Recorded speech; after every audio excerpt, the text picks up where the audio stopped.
WhatsApp guys, LSGB like हमारा कप्तान form में हो ना हो, गोइंका हमसे खुश हो ना हो, एंड में हम गोइंका को खुश कर देंगे कैसे भी करके। भाई ये टीम पता ना कैसे जीत जाती है। खेलती अच्छा है, बैटिंग बहुत अच्छी है, बॉलिंग ठीक ठाक है, लेकिन जहां एक बार को ऐसा लगता है LSG के हाथ से मैच जा रहा है ना, पिछले कितने मैच उठा लो अब, ये फिर भी जीत जाते हैं। और दूसरी टीम भाई साहब गुड़ गोबर, कल KKR ने कर दिया। तो देखते हैं पूरी वीडियो। चैनल पे तो प्लीज सब्सक्राइब, वीडियो कर दे लाइक। 1 2 3 गो। हालात ऐसे है कि मैं क्या देख रहा है भाई। सकता। वीडियो को लाइक करो, चैनल को सब्सक्राइब करो, खींच के रखो मीटर, ढील मत दिया करो। अरे यूं ना देख ओ सुंदर नारी, मुझे समझियो ना ब्रह्मचारी, ऐसा ना हो तेरे कारण बन जाए कोई का पुजारी। बस कर बस में बेबस बस जाए ना। का हुआ अब जीता हुआ मैच हारने के लिए KKR से भाई कांटेक्ट करो। ये बल्लेबाजी इनका जो बैटिंग ऑर्डर है ना, वो एक नंबर का लप्पू है। लप्पू वीडियो को लाइक करके जल्दी जल्दी आ जाओ भाई, चैनल को सब्सक्राइब करके।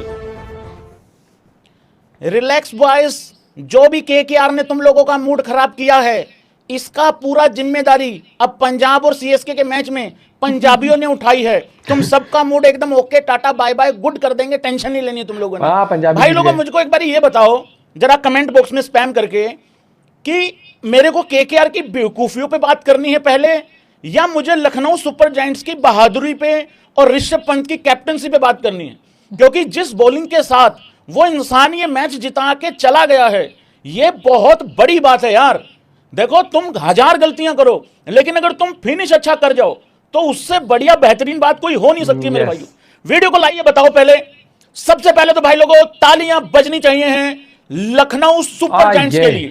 भौकाल मचाया है उन्होंने बल्लेबाजी में, लेकिन उससे बड़ा भौकाल मचा दिया था KKR ने। लेकिन KKR अपनी फुद्दू बैटिंग ऑर्डर के कारण इतनी घटिया उन्होंने आज मैच गवाया, मैं आपको बता नहीं सकता।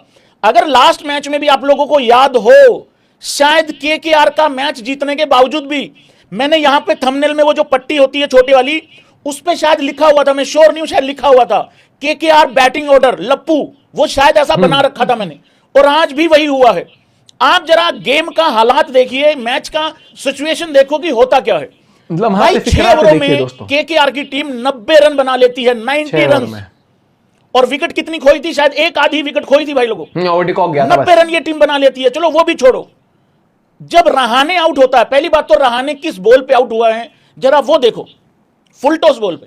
पर चलो कई बारी हो जाता है, गलत हो जाता है, आप कई बारी हल्का ले जाते हो चीजों को और आउट हो जाते हो। मैच का सिचुएशन ये है कि 42 बॉल में 77 रन चाहिए, 42 बॉल में 77 रन चाहिए जब रहाने आउट होता है।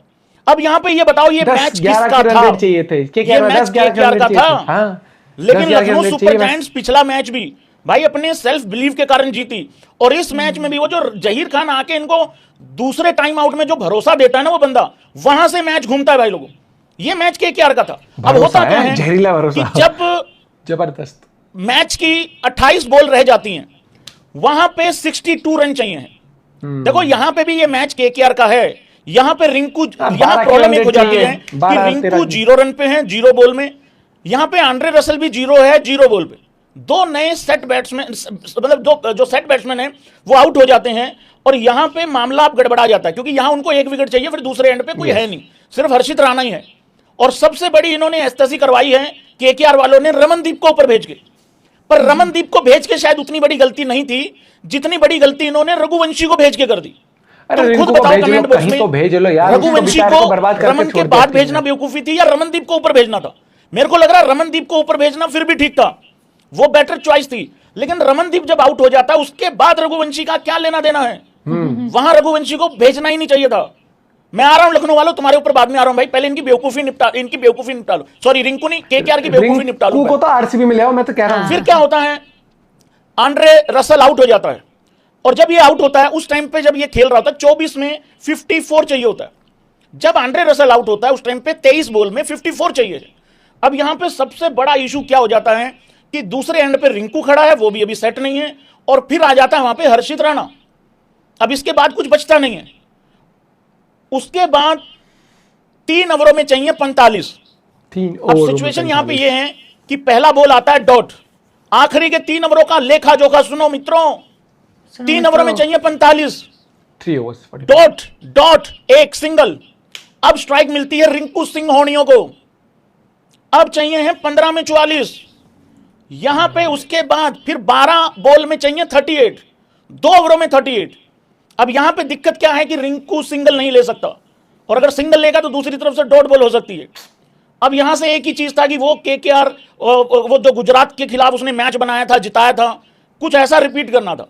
हाँ। वो लगभग कर भी गया था रिंकू वैसा। लेकिन अब होता क्या है, 2 ओवरों में 38 रन चाहिए। अब आखिरी 2 ओवरों का हाल सुनो, 38 चाहिए 2 ओवरों में। पहला छक्का आता है पहली बॉल पे, फिर आता है चौका। अवेश खान के लिए तालियां बजनी चाहिए भाई लोगों, खींच के रखो मीटर। यहां पे आता है छक्का, फिर आता है चौका, और फिर उसके बाद भाई लोगों, क्योंकि अब यहां पे 10 बॉल में रह जाते हैं 28, मात्र 28, ओनली 28। फिर यहां पे अवेश खान डॉट बॉल डालता है, फिर डॉट डालता है, फिर डॉट बॉल डालता है। ये जो 3 बॉलें उसने डाली थी ना, मैं आपको बता रहा हूं, ये केकेआर या ये लखनऊ आखिरी ओवर में मैच नहीं जीते हैं, हारे हैं। ये मैच यहां 3 बॉल में जो अवेश ने डाली हैं, 3 बॉलें डॉट, क्योंकि सामने रिंकू था, यहां ये मैच जीत गए थे। फिर आखिरी बॉल पे आता है चौका, जो मुझे लगता है सबसे बड़ा इशू यही होता है, क्योंकि अब स्ट्राइक रह जाती है हर्षित राणा के पास। आखिरी ओवर है, 24 रन चाहिए हैं, और स्ट्राइक पे हैं हर्षित राणा, बॉल है रवि बिश्नोई के हाथ में। अब यहां दिक्कत क्या होती है, सबसे बड़ी दिक्कत है कि पहली बॉल पे चौका आ जाता है हर्षित राणा से। अब हर्षित राणा को ये वहम हो जाता है, हर्षित राणा को ये मतलब एक वो अपनी दुनिया में चला जाता है कि उसने पहली बॉल पे चौका मार दिया है, तो वो दूसरी पे भी छक्का मारेगा, वो तीसरी पे भी छक्का मारेगा। अब यहां सबसे बड़ा इशू होता है, पहली बॉल पे चौका, दूसरी बॉल डॉट आती है, तीसरी पे सिंगल आता है, अब स्ट्राइक मिलती है रिंकू को। मतलब अब आखिरी 3 बॉल में आपको चाहिए हैं 19 रन। अगर रिंकू 3 में 3 छक्के मार देगा, भूत थोड़ी है, रिंकू है, भूत नहीं है, 3 में 3 छक्के अगर मार भी देगा तो भी 18 हो रहे हैं, तो भी टाई हो रहा है। फिर उसके बाद आता है चौका, फिर उसके बाद आता है फिर चौका, और आखिरी बॉल पे चाहिए भाई लोगों 11 रन, और फिर आता है आखिरी बॉल पे छक्का। अब चाहिए हैं जीतने को 4, लेकिन बॉलें हो चुकी हैं खाली, खत्म, टाटा गुड बाय। 4 रनों से लखनऊ सुपर जायंट्स ये मैच जीत गया है भाई लोगों, बहुत ही भयंकर, बहुत ही खतरनाक तरीके से। उधर पंजाब का और सीएसके का मैच भी चल रहा है। श्रेयस अय्यर 6 बॉले 9 रन, 7वीं बॉल खेल रहे हैं, बोल्ड हो चुके हैं। खलील अहमद ने विकेट उखाड़ दिया, मतलब खलील का 7 बॉले अच्छा चल 9 रहा रन बनाए हैं श्रेयस अय्यर होनियों ने। सरपंच साहब कह रहे हैं कि है तो पंजाब की टीम ही, नहीं, सरपंच साहब कह रहे हैं भाई देखो मेरे भरोसे मत रहना, मैं रोहित शर्मा के साथ रहता हूं ज्यादातर टाइम, अब मेरे बगैर ही देखो, तुम अपना जो भी जुगाड़ तुगाड़ करके देखना है। विकेट गिर गई भाई लोगों, यहां पे आउट हो गया है हमारा मित्र, आउट हो गया है, सरपंच साहब आउट हो गया। बट मैं परवाह नहीं मानता, मैं परवाह, मेरा थाला विकेट ला रहा है उठा के, मैं परवाह इस वजह से नहीं मानता क्योंकि एक प्लेयर पे डिपेंड नहीं होना है, नहीं होना चाहिए, सब लोग मिलके करो, मिलके चलाओ। लेट्स लाफ गाइज मोमेंट आ रही है। सरपंच साहब को पता है कि सीएसके के लिए कितना काफी है।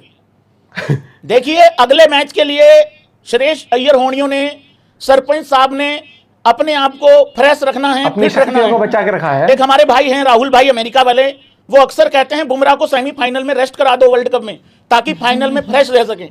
तो ये उसी तरीके का, मतलब है तो गाली खाने वाला काम, उस तरीके का काम था ये।